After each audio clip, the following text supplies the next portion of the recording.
الحمدللہ وحدہ والصلاۃ والسلام علی من لا نبی بعدہ اما بعد فاعوذ باللہ من الشیطان الرجیم بسم اللہ الرحمن الرحیم۔ السلام علیکم ناظرین، صبح کی پرنور ساعتوں میں، سہانی گھڑیوں میں public news T V channel پر پروگرام صدائے قرآن لے کر ڈاکٹر محمد طاہر مصطفیٰ آپ کی خدمت میں حاضر۔ ناظرین کرام، جیسا کہ آپ جانتے ہیں پروگرام صدائے قرآن کا آغاز الحمدللہ رب العالمین بالکل ابتدائے قرآن سے ہوا تھا، سورہ فاتحہ سے ہوا تھا، اور اس کے بعد پوری ترتیب اور تسلسل کے ساتھ ہمارا سفر جاری ہے، لفظاً لفظاً، حرفاً حرفاً، اور ناظرین کرام سبکن آج ہم پہنچے ہیں قرآن کریم کا چوتھا پارہ ہے، اور سورہ آل عمران کی آیت نمبر 149 سے لے کر 152 تک آج ہمارا سبق ہے۔ تو آئیے ناظرین کرام، سب سے پہلے آج کے سبق کی ہم تلاوت سماعت کرتے ہیں امام حرمین شریفین قاری عبدالرحمن السدیس کی آواز میں۔ بسم اللہ الرحمن الرحیم۔ اے ایمان والو، اگر تم ان لوگوں کے راستے پر چلو گے تو وہ تمہیں الٹے پاؤں پھیر دیں گے اور تم خسارے میں جا پڑو گے۔ یاد رکھنا، تمہارا اصل حامی و مددگار صرف اللہ ہے، اور وہ تمام مددگاروں سے بہترین مدد کرنے والا ہے۔ ان قریب ہم کافروں کے دلوں میں رعب بٹھا دیں گے، اس لیے کہ انہوں نے اللہ کے ساتھ ان لوگوں کو شریک کیا جن کے شریک ہونے پر اللہ نے کوئی سند نازل نہیں کی تھی۔ ان کا آخری ٹھکانہ جہنم ہے، اور وہ بہت بری جگہ ہے جو ظالموں کے لیے تیار کی گئی ہے۔ اللہ نے تائید و نصرت کا جو وعدہ آپ سے کیا تھا وہ تو اس نے پورا کر دیا۔ ابتدا میں اس کے حکم سے آپ ہی ان لوگوں کو قتل کر رہے تھے، مگر جب تم لوگوں نے کمزوری دکھائی اور باہم اختلاف کیا، اور جو ہی تمہاری مرغوب چیز پر نظر پڑی تو تم اپنے امیر کے حکم کی خلاف ورزی کر بیٹھے، اس لیے کہ تم میں کچھ لوگ دنیا کے طالب تھے اور کچھ آخرت کی خواہش رکھتے تھے، تب اللہ نے تمہیں کافروں کے مقابلے میں مغلوب کر دیا تاکہ تمہیں آزمائے۔ اصل تو یہ ہے کہ اللہ نے پھر بھی تمہیں معاف کر دیا، کیونکہ مومنوں پر اللہ بہت نظر عنایت رکھتا ہے۔ ناظرین کرام، یہ ہمارا آج کا سبق ہے پروگرام صدائے قرآن میں، اور تناظر وہی غزوہ احد کا ہے۔ ناظرین کرام، جب غزوہ احد کے دوران یہ جھوٹی افواہ پھیل گئی یا پھیلا دی گئی کہ پیغمبر اسلام حضرت محمد صلی اللہ علیہ وآلہ وسلم فدا کا امی و ابی، ہمارے ماں باپ آپ پہ قربان، ہم آپ پہ قربان، جب یہ افواہ پھیلا دی گئی کہ نعوذ باللہ پیغمبر اسلام حضرت محمد صلی اللہ علیہ وسلم شہید کر دیے گئے ہیں، وفات پا گئے ہیں، تو اس افواہ کے نتیجے میں ناظرین کرام جب اہل ایمان کے دلوں پہ ایک غم اور افسردگی کی کیفیت پیدا ہو گئی تھی، تو اسی دوران کافرین اور منافقین نے اہل ایمان سے کہا کہ اب تو آپ کے پیغمبر بھی نہیں رہے، آپ ہمارے دین میں آ جاؤ۔ یہ کنونس کرنے لگے، اور ساتھ ہی ناظرین کرام یہ بھی طعنہ دیا کہ اگر آپ کے پیغمبر سچے ہوتے تو نعوذ باللہ نعوذ باللہ نعوذ باللہ وہ کیوں اس جہان فانی سے کوچ کر گئے ہوتے اس غزوے کے دوران۔ اس طرح کے طعنے ناظرین کرام انہوں نے دیے اور ورغلانا چاہا، مغالطہ دینا چاہا، اور اس بنیاد پر اہل ایمان کو پھسلانا چاہا، ڈگمگانا چاہا کہ اب آپ ہمارے دین میں آ جاؤ تاکہ تمام جھگڑے ہی ختم ہو جائیں۔ ناظرین کرام، یہ وہ منظرنامہ تھا جس کی بنیاد پر پھر اللہ رب العزت نے ان آیات کو نازل کیا اور پیغام دیا اہل ایمان کو کہ یاد رکھنا، ان کافرین اور منافقین کی باتوں میں نہیں آنا، ان پر کان نہیں دھرنا، آپ نے اپنے نبی کی اطاعت پر ہی گامزن رہنا ہے اور ثابت قدمی سے گامزن رہنا ہے، کامیابی تمہارا ہی مقدر ہوگی۔ ناظرین کرام، اس سبق سے ہمارے لیے کیا اسباق ہیں، ہماری فکر و عمل کی تطہیر کے واسطے کیا پیغامات ہیں، اس پہ آج ہم گفتگو کریں گے پروگرام صدائے قرآن میں۔ پوری ترتیب اور تسلسل کے ساتھ الحمدللہ ہمارا سفر جاری ہے، اور ناظرین کرام گفتگو کرنے کے لیے میری دائیں جانب تشریف رکھتے ہیں پروگرام صدائے قرآن کے ماشاءاللہ نوجوان سکولر ہیں۔ اکثر آپ تشریف لاتے رہتے ہیں صدائے قرآن میں، اور آپ ان کو سنتے رہتے ہیں۔ پوری دلیل کے ساتھ سند کے ساتھ گفتگو کرتے ہیں جناب حافظ محمد عدنان بشیر۔ ناظرین کرام، حافظ صاحب ماشاءاللہ مؤلف بھی ہیں، آپ مصنف بھی ہیں، آپ محقق بھی ہیں، اور تحریر میں اور تقریر میں ماشاءاللہ آپ مہارت رکھتے ہیں، خوبصورت گفتگو کرتے ہیں۔ آج ہمارے پروگرام کی زینت ہیں۔ السلام علیکم وعلیکم السلام ورحمۃ اللہ۔ بہت شکریہ سر، کیسے مزاج؟ بہت ٹھیک ہے آپ صاحب؟ بہت شکریہ۔ اور ناظرین کرام، میری بائیں جانب پروگرام صدائے قرآن میں پہلی دفعہ آج تشریف لائے ہیں جناب ڈاکٹر جمیل احمد۔ ناظرین کرام، ماشاءاللہ ڈاکٹر جمیل احمد نے اجتماعی اجتہاد اور اسلامی نظریاتی کونسل کی سفارشات، ان دونوں کا ناقدانہ جائزہ اور لینے کے لیے آپ نے اپنا موضوع اختیار کیا تھا تحقیق کا، اور اسی موضوع کے اوپر آپ کی پی ایچ ڈی ہے۔ ماشاءاللہ آپ بھی دانشور ہیں، اور باقاعدہ آپ ناظرین کرام سابقہ ڈپٹی ڈائریکٹر رہے اردو سائنس بورڈ میں، جہاں پر آپ تدوین کا کام کرتے رہے، آپ تحقیق کا کام کرتے رہے، آپ تصنیف کا کام کرتے رہے، آپ تالیف کا کام کرتے رہے۔ ڈاکٹر صاحب کی ماشاءاللہ اپنی بہت ساری کتابیں ہیں۔ اردو سائنس بورڈ میں رہتے ہوئے آپ نے خوب اپنی زندگی کو تحقیق اور تصنیف اور تالیف میں صرف اس میں وقف رکھا اپنی زندگی کو۔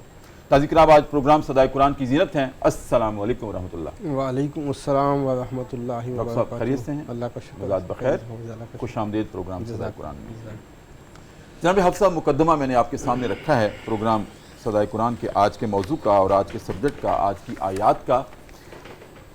سب سے پہلے ارشاد ہے، اے ایمان والو، اگر تم بھی کافرین اور منافقین کی باتوں میں کان دھرو گے یا ان کے راستے پر چلو گے، متنبع کر رہا ہے اللہ رب العزت، تو پھر یاد رکھنا خسارے میں پڑ جاؤ گے۔ حالانکہ یہ قطعاً امید نہیں ہو سکتی کہ نبی کا نام لینے والے اور نبی کا کلمہ پڑھنے والے، ختم المرسلین کے فداکار صحابی ہوں، ہم رکاب ہوں، پھر بھی وہ کیا الٹے پاؤں پھرنے والے ہو سکتے ہیں؟ کبھی بھی نہیں، ہم سوچ بھی نہیں سکتے۔ لیکن منافقین نے اپنی چال ضرور چلی، کافرین نے اپنی چال ضرور چلی، ان کو مغالطہ ضرور دینا چاہا کہ اب تو تمہارے نبی بھی نہیں رہے، نعوذ باللہ، اور اگر وہ نعوذ باللہ سچے نبی ہوتے تو یہ شکست کا سامنا تمہیں کیوں کرنا پڑتا؟ تو بجائے اس کے کہ وہ دین اسلام کو قبول کرتے، اپنے قلوب کو دین اسلام اور ایمان سے منور کرتے، الٹا وہ اہل ایمان کو ہی دعوت دینے لگ گیا کہ آپ ہمارے دین میں آ جاؤ۔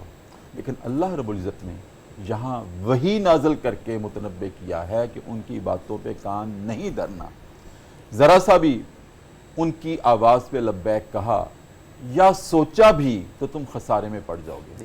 یہ اللہ رب العزت کا ایک معمول ہے، اسلوب ہے کلام اللہ میں، کہ ساتھ ساتھ تشفی بھی دیتا ہے، آگاہ بھی کرتا ہے، متنبع بھی کرتا ہے اللہ رب العزت۔ کیا ارشاد فرمائیں گے اس میں ہمارے لیے کیا سب؟ بہت شکریہ سر، آپ کی یاد آوری کا شکریہ، اللہ آپ کو جزائے خیر دے۔ جس طرح آپ نے اپنے ابتدائیے میں فرمایا کہ تمام چیزیں اسی چیز کا ایک غزوہ احد کا تسلسل ہے ان آیات میں 149 سے 152 تک، جس میں نبی اکرم صلی اللہ علیہ وسلم کے جانثار جب پوری تیاری کے ساتھ آپ صلی اللہ علیہ وسلم کی معیت میں غزوہ احد میں شامل ہوئے، شریک ہوئے، تو یوں کہنا چاہیے کہ ایک ایسا موقع آیا جنگ و جدل کا، ایسا ایک حربی دعویٰ تھا جو مشرکین کی طرف سے، منافقین کی طرف سے، یہود و نصارہ کی طرف سے، عنود کی طرف سے جو ان پر بولا گیا، اس کے نتیجے میں انہوں نے پس ہمتی دکھائی۔ اور اللہ تعالیٰ کا سنت، اس کی طریقہ اور اس کا اللہ تعالیٰ کی شان یہ ہے کہ ان اللہ لا یستحیی من الحق، اللہ تعالیٰ حق بات کہنے سے نہیں شرماتے۔ جہاں جہاں اہل ایمان کو، اہل اسلام کو مغالطہ لگتا ہے، وہاں اللہ تعالیٰ تادیب بھی کر دیتے ہیں اور ساتھ نصیحت بھی کر دیتے ہیں، اور اس میں تاکید کا وہ پہلو ہوتا ہے کہ تم یہ پیرامیٹرز ہیں، یہ ریڈ لائن ہے، اس کو اگر کراس کرو گے تو پھر تم بھی انہی لوگوں میں شامل ہو جاؤ گے جو خسران اور جو بطلان کا دعویٰ کرنے والے ہیں اور ایسا الہی نظام کے مد مقابل نظام کھڑا کرنے والے ہیں جو دنیا میں رائج نہیں ہو سکتا۔ الا لہ الخلق والامر، مخلوق جب اللہ کی ہے تو حکم بھی اسی کا ہی چلے گا۔ ریاست کے اندر کوئی اور ریاست نہیں قائم ہو سکتی۔ جی بالکل، اسٹیٹ ود ان اسٹیٹ کا تصور اسلام میں نہیں ہے۔ اسلام کہتا ہے کہ ریاست جو ہے نا وہ پوری اپنی قوت کے ساتھ، اپنی قوت نافذہ، جی وہ اس کو قوت نافذہ کو عمل میں لائے گی اور اس کا پورا ایک تسلط ہوگا، اور اس کے مد مقابل کوئی بھی نظام کھڑا نہیں کیا جا سکتا جو ریاست کو چیلنج کرے۔ اب یہاں پہ دو جو ہے نا وہ گروہوں کا تذکرہ کیا گیا۔ ایک وہ گروہ ہے جو اولو حبل کا نعرہ لگا رہا ہے کہ حبل جو ہے نا اس کی سربلندی آج ہو گئی۔ ابو سفیان ابھی مسلمان نہیں ہوئے تھے، ان کی طرف سے یہ نعرہ لگایا گیا تو بڑے صحابہ پریشان تھے۔ تو نبی اکرم صلی اللہ علیہ وسلم نے فرمایا کہ جب اس نے یہ کہا تھا کیا محمد صلی اللہ علیہ وسلم نعوذ باللہ قتل ہو گئے ہیں، میں نے تمہیں چپ رہنے کا مشورہ دیا۔ جب اس نے کہا کیا ابو قحافہ مارے گئے ہیں، میں نے چپ رہنے کا مشورہ دیا۔ اور جب ابو سفیان کی طرف سے یہ کہا گیا کہ کیا ابن خطاب قتل کر دیے گئے ہیں، میں نے چپ رہنے کا۔ لیکن اب اللہ کی وحدانیت کا معاملہ ہے، اس کی یکتائی کا اور اس کی صفات کو بلند کرنے کا معاملہ ہے۔ اس کو جواب دو، اللہ اعلی و اجل، اللہ ہی بلند ہے، اللہ ہی اجل ہے، وہ جل جلالہ۔ پھر ابو سفیان کی طرف سے کہا گیا کہ لنا عزا ولا عزا لکم، ہمارے لیے تو عزا ہے، تمہارے لیے تو کوئی عزا نہیں۔ پھر رسول اللہ صلی اللہ علیہ وسلم کے صحابہ، جانثار صحابہ نے پوچھا ما نقول، اللہ کے رسول اب ہم کیا اس کو جواب دیں؟ تو آپ نے فرمایا اللہ مولانا ولا مولا لکم۔ ایسے عالم میں جب تمہاری رسول اللہ صلی اللہ علیہ وسلم ایسی تربیت فرما رہے ہیں، اس پر اللہ تعالیٰ کا یہ مستزاد حکم جو یا ایھا الذین آمنوا سے شروع ہو رہا ہے، جس میں خصوصی طور پر حضرات صحابہ کی جماعت کو مخاطب کیا گیا اور عمومی طور پر قیامت تک آنے والے اسلام اور اہل ایمان اس سے مخاطب ہیں اللہ تعالیٰ کے۔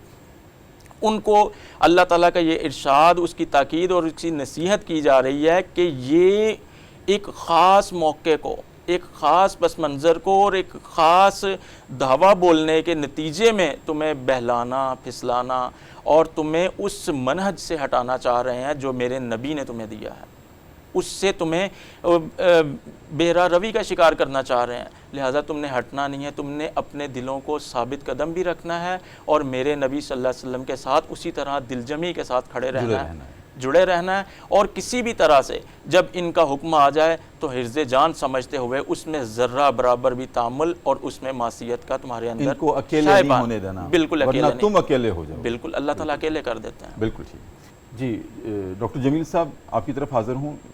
میرے مقدمے میں جو عرض کیا تھا اس سے آپ کو معلوم ہو ہی گیا ہوگا کہ یہ وہ پروگرام ہے الحمدللہ رب العالمین صدائے قرآن کہ جو الحمد سے صدا دے رہا ہے اس امت کو ان صبح کی گھڑیوں میں، اور ہمارے ناظرین ماشاءاللہ پوری دلجمی کے ساتھ، توجہ کے ساتھ اس تفسیر قرآن کے پروگرام کو اس صدا پر لبیک کہتے ہیں اور آپ جیسے اہل علم کی گفتگو کو نوٹ بھی کرتے ہیں۔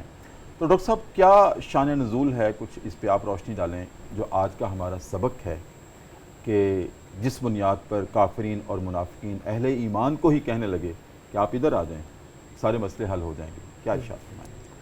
بسم اللہ الرحمن الرحیم۔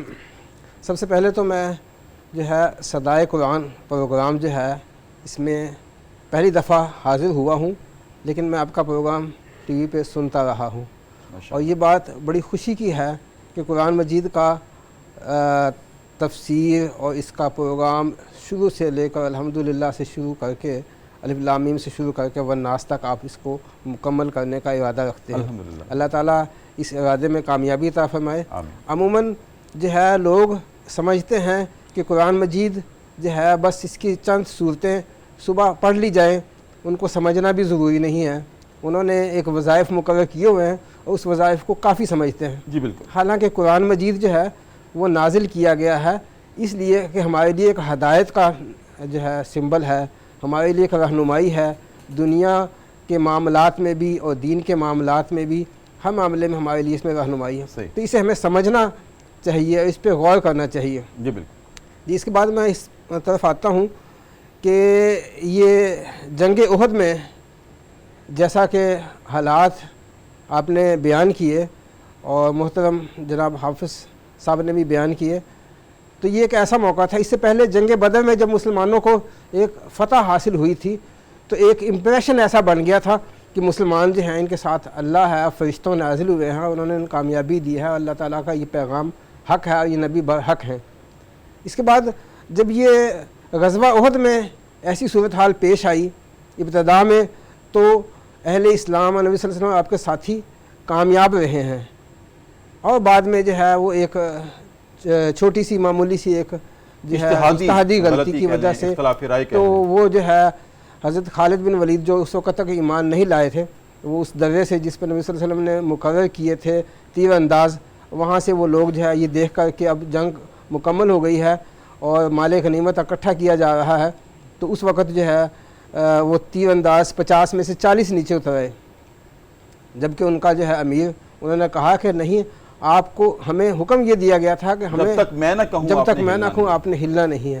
تو ایسی صورت میں جو تھوڑی سی ایک شروع میں ایک ہزیمت یا ایک تھوڑی سی شکست کا جو سامنا کرنا پڑا, تو اس میں منافقین نے یہ کہنا شروع کر دیا جیسا آپ نے بیان کیا کہ کہاں ہیں آپ کے فرشتے, کہاں ہیں اور کہاں ہیں آپ کے نبی, اور نعوذ باللہ اس طرح کی باتیں. پھر انہوں نے یہ کہا کہ ایسا کرتے ہیں کہ اب جب کہ مسلمان شکست کھا رہے ہیں تو ہم عبداللہ ابن ابی سے بات کر کے تو ان سے جو ہے کوئی سیٹلمنٹ کر لیتے ہیں, اور نعوذ باللہ نبی صلی اللہ علیہ وسلم کا تو انتقال ہو گیا, تو اس کے بعد جو ہے ہمیں بعد میں ایسا نہ ہو کہ مشرکین مکہ کا اس کا ظلم کا ہمیں شکار ہونا پڑے, تو ان کے ساتھ ایک سیٹلمنٹ کر لیتے ہیں عبداللہ ابن ابی کے ذریعے سے. تو ایسے موقع پہ کہا گیا کہ آپ ان کی باتوں میں نہ آئیں.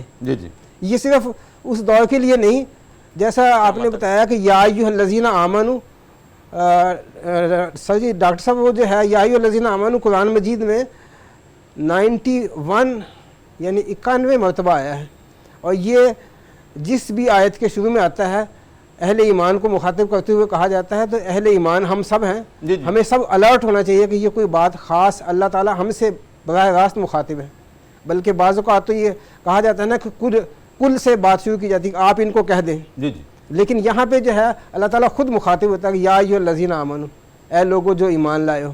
تو ایسے حالات میں جب بھی ایسے حالات پیدا ہوں, کافرین, منافقین, ظالمین یا اسلام کے دشمن جی ہاں جب بھی ہمیں کوئی ایسی مغالطے کی بات کے ذریعے سے دھوکہ دینا چاہیں تو متنبہ رہنا ہے, ان کی باتوں پہ کان نہیں دھرنا, اور اپنے نبی کے کلمے کے اوپر, ان کے ایمان کے اوپر آپ نے ثابت قدمی کے ساتھ قائم رہنا ہے. اگرچہ ہمارے پاس جو ہے وسائل کم ہوں, اگرچہ ہماری فوج کم ہے, اگرچہ ہمارے پاس ہتھیار کم ہے, تو جب بھی ایسا ہوا, ہم دیکھ رہے ہیں یہ غزہ میں بہت کم تعداد میں اتنی بڑی سپر پاور کو انہوں نے جس طرح سے جو ہے ان کو نقصان پہنچایا, شکست دی, یہ ہمارے لیے ایک سبق ہے. یعنی اب بھی ایسا ہو سکتا ہے. اقبال نے یہی کہا نا کہ آج بھی گرہ براہیم کا ایماں پیدا, آگ کر سکتی ہیں انداز گلستان پیدا, پھر فضائے بدر پیدا کر فرشتے تیری نصرت کو اتر سکتے ہیں گردون سے کتاب اب بھی. آپ کی اجازت سے ایک وقفہ لے لوں. اب صاحب وقفہ ہے, ناظرین کرام وقفہ ہے پروگرام صدائے قرآن میں, اور بہت خوبصورت منظرنامہ آپ کے سامنے رکھا جا رہا ہے. وقفے میں ہم جایا کرتے ہیں دربار رسالت میں اور اپنے نبی کریم صلی اللہ علیہ وآلہ وسلم کی خدمت اقدس میں ایک مرتبہ درود کریم کا نذرانہ پیش کرتے ہیں اور واپس آتے ہیں.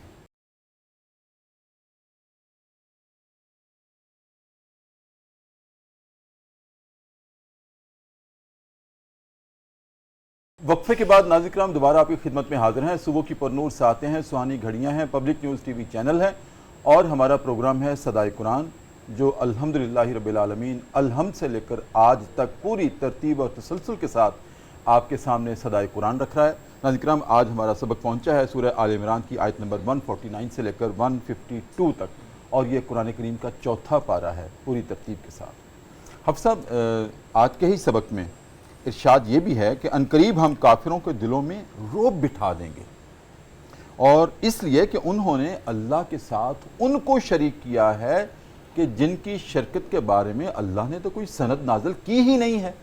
خود ہی انہوں نے اللہ کے ساتھ شریک کر لیا کچھ ہستیوں کو. یہ کیا منظرنامہ ہے, اور رعب بٹھانے سے کیا مراد ہے؟ نبی اکرم صلی اللہ علیہ وسلم کے ذریعے اللہ تعالیٰ نے مشرکین پر رعب بٹھایا, اور اللہ تعالیٰ نے اپنی معیت خصوصی طور پر اس میں شامل کی. اس کی ایک نظیر ہمیں یوں ملتی ہے کہ سعد بن ابی وقاص رضی اللہ عنہ جن کا غزوہ احد میں ایسا نصیب جاگا کہ سبحان اللہ کہ پوری کائنات کی مائیں اور پوری کائنات کے باپ رسول رحمت پر قربان ہوں، وہ اپنے ترکش سے تیر نکال رہے ہیں اور ساتھ فرما رہے ہیں ارمے سعد تیر برسا میرے ماں باپ آپ پہ فدا کا ابی و امی، باپ ہی نہیں میری ماں بھی تجھ پہ نثار ہوں۔ کیا نصیب تھا زبیر بن عوام رضی اللہ تعالیٰ عنہ کا اور سعد بن ابی وقاص رضی اللہ سعد تعالیٰ بن ابی عنہ وقاص رضی اللہ عنہ کا۔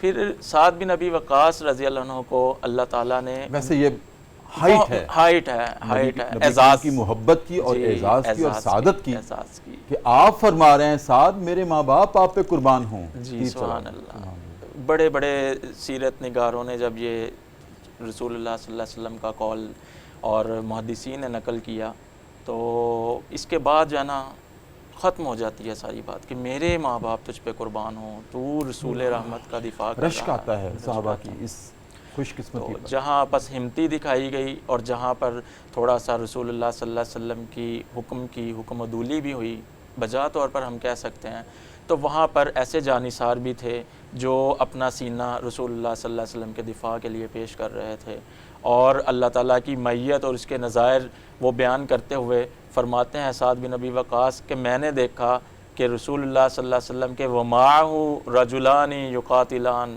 کہ رسول اللہ صلی اللہ علیہ وسلم کے دائیں اور بائیں دو ایسے افراد تھے جن کو نہ میں نے پہلے دیکھا نہ اس کے بعد دیکھا، اور علیہما ثیاب بیض، انہوں نے سفید رنگ کا لباس زیب تن کیا ہوا تھا، اور وہ جبرائیل اور میکائیل علیہ السلام تھے جو رسول اللہ صلی اللہ علیہ وسلم کا دفاع فرما رہے تھے۔ اللہ تعالیٰ ان کے ذریعے کافروں کے دلوں میں رعب ڈال رہا تھا۔ اس حدیث سے ہم امام بخاری نے جب اپنی صحیح میں اس روایت کو نقل کیا، اس حدیث سے ہم یہ بھی سمجھ سکتے ہیں کہ فرشتے سفید لباس زیب تن کرتے ہیں۔ تو اللہ تعالیٰ نے فرشتوں کے ذریعے اور حضرات صحابہ کی جماعت کے ذریعے کافروں کے دلوں پر ایسا رعب بٹھا دیا، اور ان کے جو فاسدانہ اور باطلانہ عقائد تھے جو شرک کی بنیاد پر انہوں نے قائم کیے ہوئے تھے، ان تمام کی نفی فرمائی، ان کا رد فرمایا کہ میرے موحد بندے وہ اس قدر اپنے اندر رعب رکھتے ہیں کہ ان کا سپہ سالار جن کو ہم نے یہ اعزاز بخشا ہے کہ ان سے پہلے کسی نبی کو یہ اعزاز نہیں بخشا گیا، اور اس اعزاز میں ایک یہ بھی چیز شامل تھی کہ نصرت بالرعب مسیرۃ شہر، کہ میرے نبی محتشم صلی اللہ علیہ وسلم ایک جگہ پر ہیں اور دشمن 1 مہینے کی مسافت پر ہے، تو وہاں سے وہ لرز رہا ہے، وہاں سے وہ ہیبت زدہ ہے، تو کیسے سبحان اللہ، اور کیسے ہو سکتا ہے کہ اس نبی کے پروانے، اس نبی کے جانثار اور اس نبی کے نام لیوا، ان کا رعب اللہ تعالیٰ کافروں کے دلوں میں نہ بٹھائے جو باطل عقائد اور اللہ تعالیٰ کے نظام کے سامنے ایسے نظاموں کا چرچا کرتے ہیں جن کی اللہ تعالیٰ نے کوئی سند نازل نہیں کی، جو کالی بلی سامنے سے گزرنے سے ڈرتے ہیں، اور جو چھوٹی چھوٹی مصیبتوں پر آہ و بکا کرتے ہیں، اور جو اللہ تعالیٰ کی بڑی بڑی نعمتیں جو توکل اور بھروسہ کرنے کی صورت میں ملتی ہیں ان سے محروم رہتے ہیں۔ کیسے ہو سکتا ہے کہ ایسے اللہ کے رسول صلی اللہ علیہ وسلم کے جانثار صحابوں کا اللہ تعالیٰ رعب نہ ڈال دے؟ اور مشرکین مکہ کا جس طرح آیات میں محدثین نے، مفسرین نے مختلف روایات کو نقل کیا ہے کہ اس قدر رعب تھا کہ غزوہ احد کے بظاہر تو غلبہ نظر آ رہا تھا، لیکن جب انہوں نے یہ ارادہ کیا کہ پھر جا کر مسلمانوں پر حملہ کرتے ہیں مدینہ میں پہنچ کر، تو اللہ تعالیٰ نے اس موقع پر بھی مسلمانوں کی ایسی نصرت اور ایسی مدد فرمائی اور ان کے دلوں میں ایسا رعب طاری کر دیا کہ وہ مسلمانوں پر حملہ نہ کر سکے اور مسلمان ان کے حملے سے اور ان کے شر سے محفوظ رہے۔ جی بالکل ٹھیک ہے ناظرین کرام، میں ابھی تک اسی سحر میں ہوں کہ جو حافظ صاحب نے بھی بیان کیا، اور یہ بات جب بھی آنکھوں کے سامنے آتی ہے یا سماعتوں کی نظر ہوتی ہے کہ نبی کریم صلی اللہ علیہ وسلم نے حضرت سعد بن ابی وقاص رضی اللہ تعالیٰ عنہ کو اور حضرت زبیر بن عوام رضی اللہ تعالیٰ عنہ کو اپنی زبان اقدس سے ارشاد فرمایا تھا کہ تم دونوں پر میرے ماں باپ قربان ہوں۔ ناظرین کرام، آپ سوچیں کہ ہمیں آج تک کسی نے یہ کہا ہے؟ کائنات میں کون سا ایسا شخص ہے جس کو کوئی یہ کہے کہ میرے ماں باپ آپ پہ قربان ہوں؟ سبحان اللہ، سپرلیٹو ڈگری ہے، سپرلیٹو صحابہ کا درجہ ہے، ان کا مرتبہ ہے، ان کا مقام ہے، ان کی عظمت ہے۔ ویسے تو تمام صحابہ اصحابی کا نجوم، میرے صحابہ ستاروں کی مانند ہیں، کوئی ستارہ زیادہ چمکتا ہے، کوئی کم چمکتا ہے، لیکن ہیں تمام ستارے، لیکن ان ستاروں میں اس کہکشاں میں سے 2 رنگ ایسے ہیں جن کو نبی کریم صلی اللہ علیہ وسلم نے اپنی زبان اقدس سے ارشاد فرمایا کہ میرے ماں باپ آپ پہ قربان ہیں۔ اس سے زیادہ خوش بختی کی بات میں کہتا ہوں ہو ہی نہیں سکتی، زبان رسول سے فرمایا جا رہا ہے۔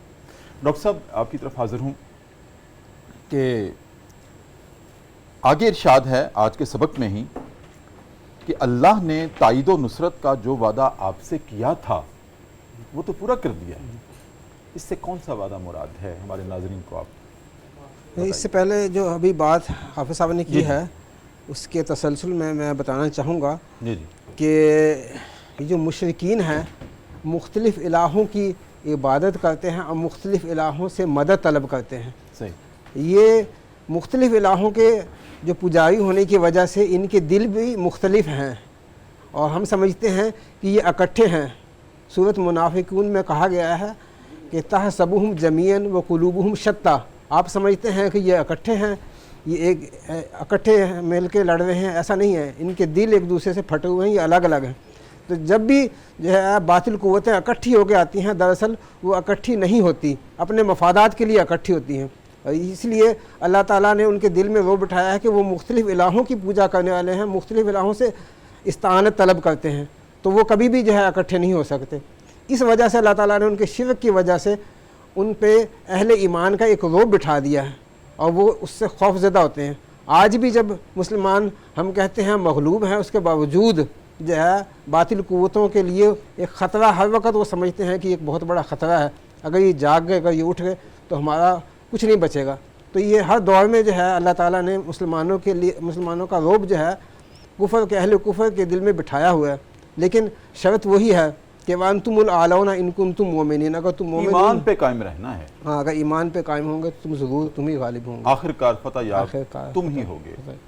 تو جو وعدہ ہے اللہ تعالیٰ کا وہ بھی یہی بات ہے، اسی سے نکل رہا ہے کہ وَأَنْتُمُ الْأَعْلَوْنَ، تم ہی جو ہے کامیاب رہو گے اگر تم ایمان پہ قائم رہو گے۔ اللہ تعالیٰ کی یہ وعدہ ہے۔ اب فتح اور نصرت کا جو وعدہ ہے اللہ تعالیٰ نے اس وقت جو کیا تھا تو وہ فتح اور نصرت اللہ تعالیٰ نے اس وقت دے دی تھی۔ اس وقت جو ہے ابتدا میں جیسا بھی آپ نے بتایا کہ صحابہ کرام نے ان کے جو ہے کافی لوگوں کو قتل کیا، تہ تیگ کیا، اور بالکل جو ہے ان کا جو ہے میدان ان سے خالی ہو گیا تھا، وہ بھاگ گئے تھے۔ یہاں تک تو ٹھیک ہے، وہ وعدہ اللہ تعالیٰ کا پورا ہو گیا، اللہ تعالیٰ نے کہا کہ جو میں نے وعدہ کیا تھا وہ پورا ہو گیا۔ تو اس حد تک تو یہ وعدہ یہی تھا فتح و نصرت کا۔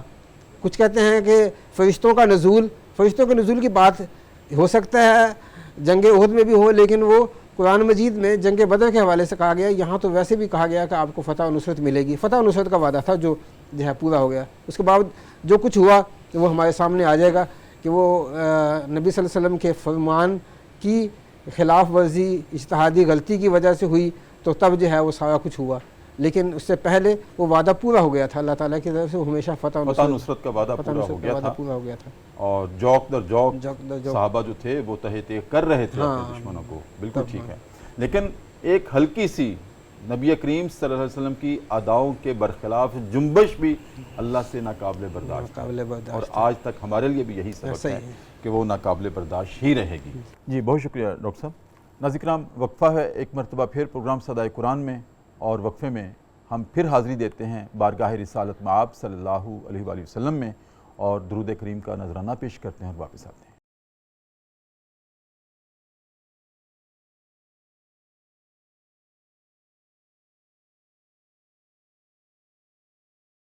وقفے کے بعد ناظرین کرام دوبارہ آپ کی خدمت میں حاضر ہیں۔ صبح کی پرنور سے آتے ہیں، public news T V channel ہے، ہمارا پروگرام ہے صدائے قرآن، جو الحمدللہ پوری ترتیب اور تسلسل کے ساتھ آج پہنچا ہے۔ قرآن کریم کا چوتھا پارہ ہے اور سورہ آل عمران کی آیت نمبر 149 سے لے کر 152 تک آج ہمارا سبق ہے۔ حافظ صاحب آگے ارشاد ہے کہ ما اراکم ما تحبون، پھر تمہاری نظر ایک ایسی چیز پہ پڑ گئی جس میں تمہیں رغبت تھی اور تم سے اپنے امیر کے حکم کی خلاف ورزی ہو گئی۔ کیا منظرنامہ ہے یہ؟ بہت شکریہ سر۔ اس کا ایک خاص پس منظر اور خاص منظرنامہ ہے کہ جب رسول کریم صلی اللہ علیہ وسلم نے عبداللہ بن جبیر کو بلایا اور ان کو حکمن فرمایا کہ 50 تیر انداز تمہاری سپرویژن میں دے رہا ہوں اور تم نے اس درے سے نہیں ہٹنا. میں تمہارا سپہ سالار اور تمہارا نبی تمہیں حکمن تاکید کر رہا ہوں کہ تم نے اس درے سے نہیں ہٹنا. لا تبرحوا، ہلنا نہیں ہے یہاں سے، جمے رہنا ہے، پوری استقامت دکھانی ہے. دونوں صورتوں میں اگر ہمیں شکست ہو گئی پھر بھی نہیں ہلنا، اور ہمیں بظاہر غلبہ نظر آیا تو پھر بھی نہیں ہلنا. فلا تعیننا، پھر جب ہمیں غلبہ مل گیا یا شکست ہو گئی تو ہماری مدد بھی نہیں کرنی، پوری تندہی سے اس درے پر جمے رہنا. اب ہوا یوں کہ جب مشرکین مکہ کو اور یہود کو بظاہر پسپائی ہوئی تو ان میں صحابہ کی ایک جماعت جو تھی وہ یوں کہہ لیجئے کہ ان سے اجتہادی غلطی ہوئی. اور یا اجتہادی غلطی کا بھی ہم لفظ نہیں بولتے، اجتہادی اختلاف رائے ہو گیا. جی، اب تنازع جو ہے نا ان میں ایک جنم لیا کہ اب تو بظاہر یہ نظر آ رہا ہے کہ یہ ان کو ہزیمت اور پسپائی ہو چکی ہے اور شکست ان کا مقدر بن چکی ہے اور یہ پیٹ پھیر کر بھاگنا شروع ہو گئے ہیں. لہٰذا اب جو ہے نا حالات سازگار ہو چکے ہیں، حالات ہمارے کنٹرول میں ہیں، لہٰذا امن و امان کی سچویشن ہمیں نظر آ رہی ہے. اب کوئی اس میں یوں سمجھیے کہ تامل نہیں ہمیں کرنا چاہیے، اور جو اب ان کی طرف سے ان کی باقیات ہیں وہ ہمیں لے لینی چاہیے. صحیح. لیکن منظرنامہ بالکل مختلف تھا. مشرکین منافقین دھاک لگائے بیٹھے تھے اور وہ پلٹ کر حملہ کرنے کے پوری تیاری میں تھے. جی. تو یہ ایک یوں سمجھ لیجئے کہ ایک ایڈمنسٹریٹیولی معاملہ جو ان سے ایک چوک ہو گئی، اس کے نتیجے میں 70 کے قریب جو ہے نا صحابہ. اور سر اس میں یہ عرض کرنا چاہوں گا کہ اتباع رسول میں اور اطاعت رسول میں 70 کیا 700 بھی ہوں، اللہ کو کوئی پرواہ نہیں. اللہ تعالیٰ بالکل لحاظ نہیں کرتے. اللہ تعالیٰ سرزنش بھی کرتے ہیں اور اللہ تعالیٰ پوری اپنی قوت کاملہ سے سزا دینے پر بھی قادر ہیں کہ جب میرے نبی نے فرما دیا ہے، میرے نبی نے تمہیں حکمن کہہ دیا ہے، تو تمہاری عزت تو اس نبی کی وجہ سے ہے، اس کے فرامین کو ماننے کی وجہ سے ہے، اس کے احکامات پر کٹنے کی وجہ سے ہے، سر تسلیم خم ہے جو مزاج رسول میں ہے. تو جب تمہیں کہہ دیا تھا کہ تم نے، میرے نبی نے جب یہ فرما دیا تھا کہ یہاں سے نہیں ہلنا، میرے احکامات کی ہر صورت بجاوری لانی ہے، لہٰذا اب بظاہر جو ابتدائی جنگ کے جو معاملات تھے اس میں تمہیں جو فتح اور نصرت میری طرف سے وعدہ تھا وہ مل رہی تھی. بعض مفسرین نے لکھا کہ 3000 اور 5000 فرشتوں کا بھی اس میں تھوڑی دیر قبل میں یہ بھی ذکر کر چکا ہوں کہ جبرائیل اور میکائیل خود اللہ تعالیٰ نے مدد کے لیے بھیجے رسول اکرم صلی اللہ علیہ وسلم کی. تو ایسے میں قیامت تک کے لیے ایک پریسیڈنٹ اللہ تعالیٰ قائم کرنا چاہ رہے ہیں کہ بعد میں آنے والے میرے نبی کو دیکھیں گے تو نہیں، لیکن ان کے فرامین تو پہنچیں گے، اسی طرح پہنچیں گے جس طرح احد کے منظر نامے میں صحابہ نے رسول اکرم صلی اللہ علیہ وسلم سے تربیت لی اور آپ نے بطور سپہ سالار ان کو یہ حکم فرما دیا کہ میری حکمت بالغہ کے تحت مناسب یہی ہے کہ اس درے سے نہ ہٹا جائے. تو خالد بن ولید اس وقت چونکہ مسلمان نہیں ہوئے تھے، انہوں نے پیچھے سے ہٹ کر ایسا زور کا حملہ کیا جس میں مسلمانوں کا بہت بڑا نقصان ہوا. تو ہمیں ان چیزوں کو نظر انداز اس لیے نہیں کرنا چاہیے کہ اللہ تعالیٰ ان چیزوں کو اور قرآن کریم میں صراحت کے ساتھ وضاحت کے ساتھ بیان کر رہے ہیں. اس میں ہمیں بھی کسی طرح کا کوئی مخفی پن نہیں رکھنا چاہیے، بلکہ اس سے ہمیں اپنی اصلاح اور اپنی ایک طہارت کا ایک ذریعہ بنانا چاہیے، پہلو دیکھنا چاہیے اور مشعل راہ بنانا چاہیے ان چیزوں کو. بالکل ٹھیک ہے. ڈاکٹر جمیل صاحب، حافظ صاحب نے بڑی خوبصورتی سے اس منظر کو بیان کیا ہے. جہاں تک ہم نے یہ بات ڈسکس کی ہے کہ اللہ رب العزت کے ہاں اپنے نبی کی اطاعت کے آگے، اتباع کے آگے، ان کی اداؤں کے آگے زیرو ٹالرنس ہے. ہلکی سی ان کے خلاف، ان کی حکم کے خلاف، ان کی اطاعت کے خلاف ہلکی سی کوئی جنبش بھی لے، اللہ کے ہاں وہ قابل قبول نہیں ہے، اس پہ کوئی کمپرومائز نہیں ہے. لیکن ہم اس کے باوجود دیکھتے ہیں کہ جنبش ہوئی کن سے تھی؟ صحابہ کا. صحابہ سے. اچھا، وہ پہلے صحابی نہیں تھے؟ جی پہلے صحابی نہیں تھے. جی ہاں بالکل. جب وہ اپنے نبی پر ایمان لے آئے، صحابیت کے درجے پر فائز ہو گئے، صحیح. تو نسبت کن سے ہو گئی؟ نبی کریم رسول اللہ سے. اس نسبت کی وجہ سے پھر اللہ معاف بھی کرتے ہیں. جی ایسا ہی.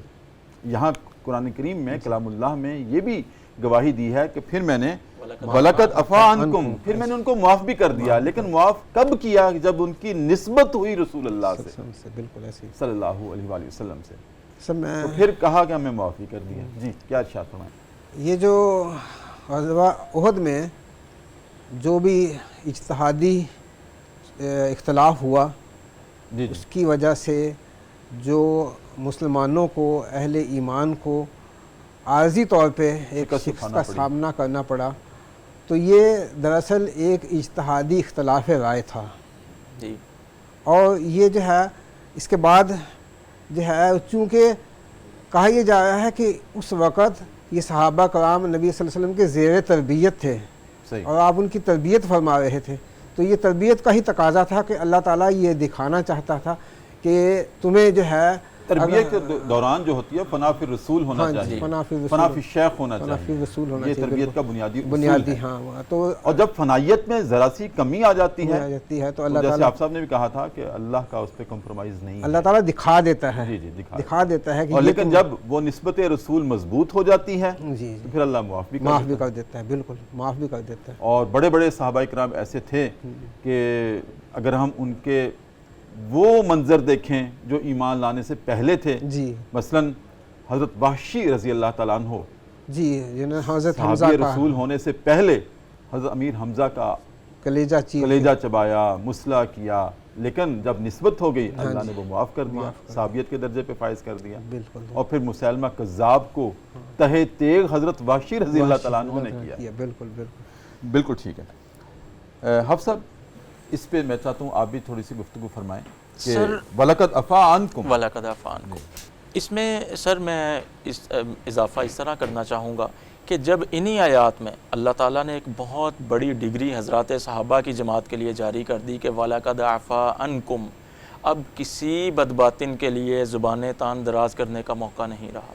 اولئک هم الفائزون، اولئک سیرحمہم اللہ، اولئک حزب اللہ، اور رضی اللہ عنہم ورضوا عنہ. جب وہ کائنات کا خالق و مالک میں ان سے راضی ہو گیا، اب ہر طرح کے معاملات omit کر کے میں راضی ہوں، تو ایک مخلوق سے کھڑا ہو کر جس کی بات کی کوئی حیثیت نہیں ہے، کوئی اتھینٹسٹی نہیں ہے، اس کے موقف میں کوئی قوت استدلال نہیں ہے، وہ کھڑا ہو کر رب کے نظام کے سامنے کہے.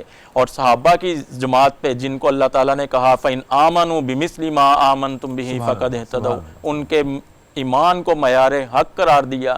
آج کا اگر کوئی کھڑا ہو کر اور ان کی ذات پر اگر تان و تشنیع کرتا ہے تو وہ اس کے اپنے ذہن کا باطلانہ پن ہے، فاسدانہ پن ہے. اللہ تعالیٰ کو ایسے شخص کی سوچ کی نہ کوئی ضرورت ہے، اور نہ اس کی سوچ اللہ کے ہاں قابل مقبول ہے، اور نہ اللہ اس کی سوچ کی کوئی ویلیو رکھتے ہیں. اتنی بڑی بڑی ڈگریز جاری کرنے کے بعد رسول اللہ صلی اللہ علیہ وسلم کی میت اور ان کا ساتھ ہونے کی وجہ سے، ان کی برکت اور ان کی سرتاپا رحمت ملنے کی وجہ سے جب اللہ تعالیٰ نے یہ سارے معاملات omit کر دیے ہیں، اب کسی کے لیے یہ جواز باقی نہیں رہتا کہ وہ حضرات صحابہ کی جماعت پر کسی طرح کی کوئی انگشت نمائی اور کرے. آخری بات جو اللہ رب العزت نے ارشاد فرمائی وہ یہ ہے کہ مومنین پر اللہ کا بہت بڑا فضل ہے. اللہ تعالیٰ اپنے فضل سے مشتق کر رہے ہیں، اور اپنے فضل کا ان کا مستحق ایمان ہی تو ہمارے لیے معیار حق ہے. سبحان اللہ. اور ان کے ایمان کا فیضان ایک کسوٹی ہے، ہاں جی ہمیں پہنچا ہے. جی ایک کسوٹی ہے جو اللہ تعالیٰ نے مقرر کر دی ہے.